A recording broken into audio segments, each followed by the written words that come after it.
name's Kevin Cloud. I'm co-owner at id Software and executive producer on Enemy Territory.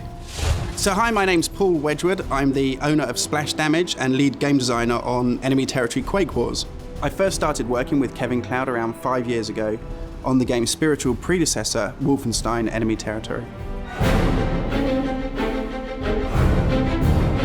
The Strogg are an interesting race. The history of them I wrote as part of a backstory for Quake 2, but really never actually was presented in the game. The story is that they are a race that's developed over years of sort of warfare on their own planet. After they sort of settled their own battles on their own planet, they went out and started taking over other planets. This is really the beginning of where we start with Enemy Territory, where the Strogg are first invading Earth, and Earth is finding ways to retaliate.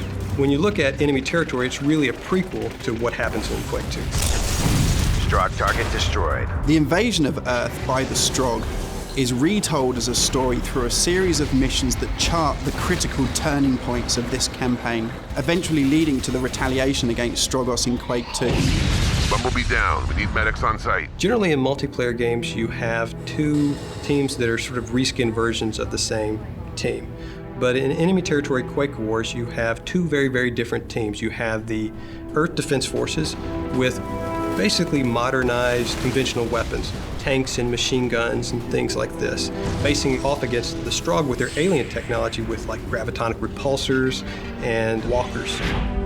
And so really for the first time in a multiplayer game, you have these two very, very different forces facing off against each other. And this is not just a case of picking a character class that has a different weapon loadout, right down to every one of their actions and their abilities. You can pursue tactics which are specialized for the two different races. Depending upon what team you're on, you're facing a very, very different type of strategy than the one that you're using to approach the combat. Tunnel gates destroyed! The hardest thing about making Enemy Territory Quake Wars is making sure that we deliver on our promise to evolve the team play that existed in Enemy Territory. Probably the most rewarding thing is to see this universe, the Strogg universe, really start to flourish, to feel real, to feel like it's something that truly inspires the creation of the game. And ultimately, your choice as a player to play the combat role that you like most for a team that you enjoy the most.